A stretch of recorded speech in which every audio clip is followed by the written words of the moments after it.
پەیمانگای واشنگتن هەرێم لە خەونی سربەخۆیەوە لە ئێستادا تەنیا شەڕیمانەوە دەکات.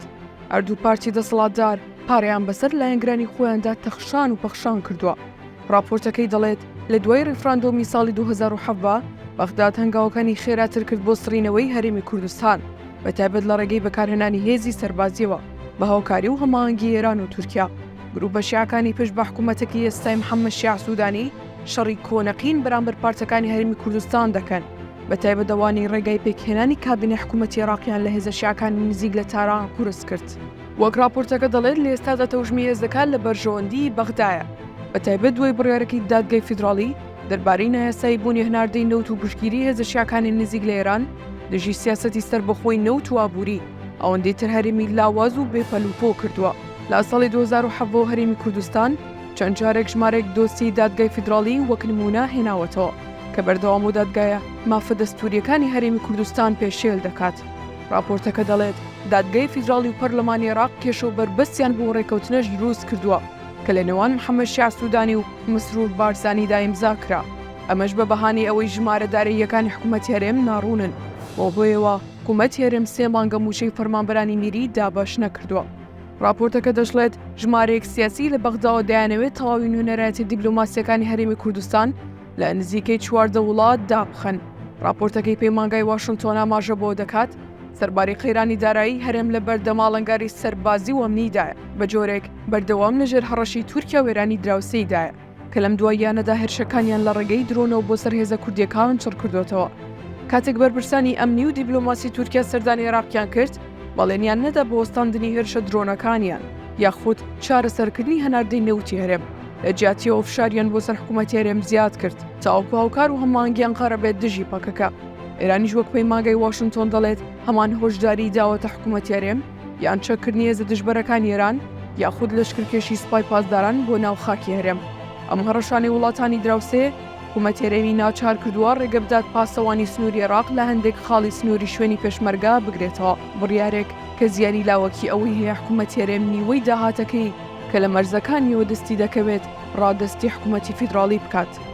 راپۆرتەکەی پەیمانگای واشنگتن تیشکی خستۆتە سەر میلانەکانی دوو پارتە دەسەڵاتدارەکە و دەڵێت لە جیاتەوەی بەیەکگرتووی ڕوبەڕووی دەستوەردان و سیاسەتەکانی بەغداد ببنەوە، دوو پارتە دەسەڵاتدارەکەی هەرێمی کوردستان، پارتی دیموکراتی کوردستان و یەکێتی نیشتیمانی کوردستان کە لەلایەن ماڵباتی بارزانی و تاڵەبانیەوە بەڕێوە دەبرێن، بەردەوام لە ململانێدان لەگەڵ یەکتر و بۆ دەستخستنی داهات و دەسەڵاتی زیاتر. هەردوو لایەن لە بەغدا و لە ئەنقەرە و پیلان دژی یەکتر دەگێڕن، ئەهیوای لاوازکردنی یەکتر.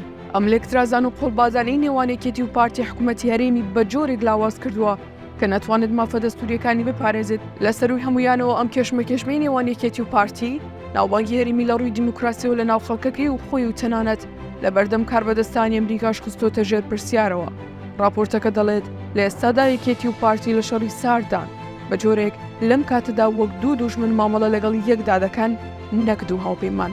هەر لە راپۆرتەکەدا هاتووە حکوومەتی هەرێمی کوردستان نەیتوانی لە وادی دیاریکراوی خۆی داهەڵبژاردن ئەنجام بدات، لەبەرەوە حکوومەت تەمەنی خۆی و پەرلەمانی درێژ کردەوە. ئەم هەنگاوەش لەلایەن دادگای فیدراڵیەوە ڕەتکرایەوە. ئەمەش دواتر سەری کێشا بۆ هەڵوەشانەوەی کۆمسیۆنی هەرێم لەلایەن بەغداوە.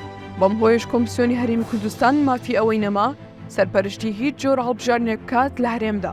وەک لە راپۆرتەکەدا دەڵێت حکوومەتی هەرێم چەندین هەلی وەبەرهێنان و سەرمایەگوزاری لەدەستدا کەی دەیتوانی لە ئابوووریەکەیدا بیکات، بەڵام لە جیاتیەوە ئەو پارەی لە هەناردەی نەوت دەستی دەکەوت لە دامەزرانی کادر و لایەنگرانی حیزبە دەسەڵاتدارەکاندا تەخشان و پەخشانیان کرد، ئەمەش بە ئامانجیەوەی لە هەڵبژاردنەکاندا پشتگیریان بکەن. لە کۆتاییدا دەڵێت کوردستان لە خۆنی سەربەخۆیەوە ئێستا تەنیا شەڕیمانەوە دەکات. خۆپیشاندان و ناڕەزایەتیش لە هەندێک شوێن دەستی پێکردووە بەهۆی تووڕێی خەڵک لە بێتوانای حکوومەت لە دابینکردنی موچەی فەرمانبەران، بەڵام لە هەولێر ڕێگە بە هیچ جۆرە خۆپیشاندانێک نادرێت دژی حکوومەت.